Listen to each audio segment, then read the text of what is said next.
भारत और रूस के बीच पांचवी पीढ़ी के steel fighter jet Sukhoi Su-57 को लेकर बातचीत एक बार फिर चर्चा में है, लेकिन अब तक कोई ठोस समझौता सामने नहीं आया है।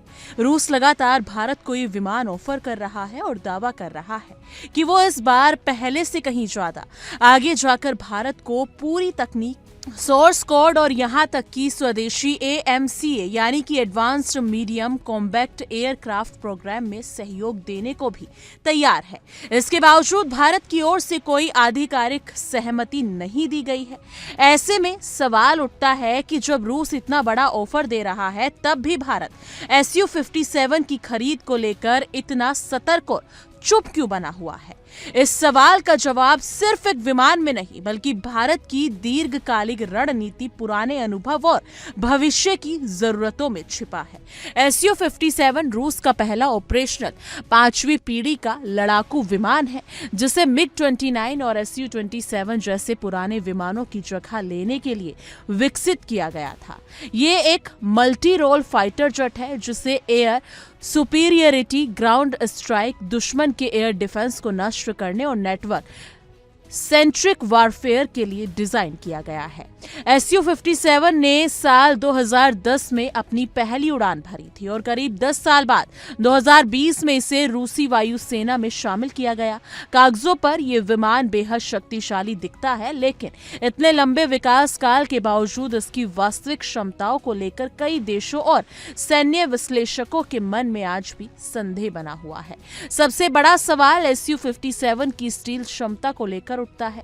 रूस ने इस विमान को अमेरिकी F-22 और F-35 की तरह पूरी तरह स्टील प्लेटफॉर्म के रूप में नहीं, बल्कि ज्यादा फुर्तीले और सुपर मैन्यूवरेबल फाइटर के तौर पर विकसित किया है। इसमें इंटरनल वेपन बे, बैलेडेड एयरफ्रेम डिजाइन और कंपोजिट मल्टीरियल का इस्तेमाल जरूर किया गया है, जिससे रडार और इंटरफ्रारेड सिग्नेचर कम होते हैं। लेकिन इसके इंजन नोजल का डिजाइन, पैनल अलाइनमेंट और कुछ बाहरी सेंसर इसे पूरी तरह लो ऑब्जर्वेशन बनने से रोकते हैं। यही वजह है कि Su-57 को अमेरिकी स्टील्थ फाइटर्स की तुलना में कम स्टील्थ माना जाता है। आज के आधुनिक युद्ध में जहां दूर से टारगेट को पहले देखने और पहले मारने की क्षमता निर्णायक होती है, वहां ये कमी भारत के लिए एक बड़ा सवाल बन जाती है। Su-57 से जुड़ी दूसरी और शायद सबसे गंभीर समस्या इसका इंजन है।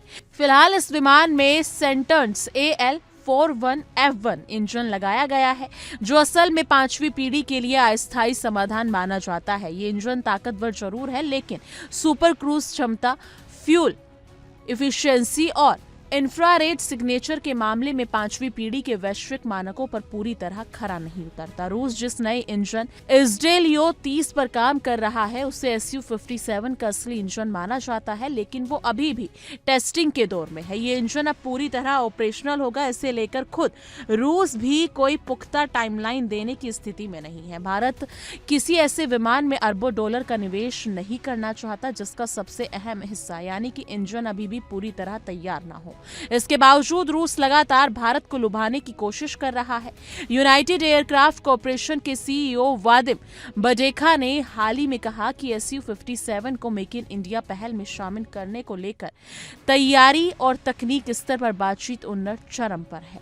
उन्होंने ये भी संकेत दिया कि भारत में पहले से मौजूद Su-30 MKI की निर्माण सुविधा में ही Su-57 का लाइसेंस उत्पादन किया जा सकता है और इसमें भारतीय उद्योगों की व्यापक भागीदारी होगी। इससे पहले कि प्रमुख अलेक्जेंडर मिखेव ने भारत को Su-57 के पूर्ण तकनीकी हस्तांतरण और सोर्स कोड तक पहुंच देने की भी बात कही थी, जो किसी भी देश के लिए बेहद असाधारण ऑफर माना जाता है। लेकिन भारत का रवैया केवल मौजूदा ऑफर ही नहीं, बल्कि अपने पीछे अनुभवों पर भी आधारित है। भारत पहले रूस के साथ Su-57 के एक ही वेरिएंट FGFA यानी कि 5th generation fighter aircraft programme में शामिल है।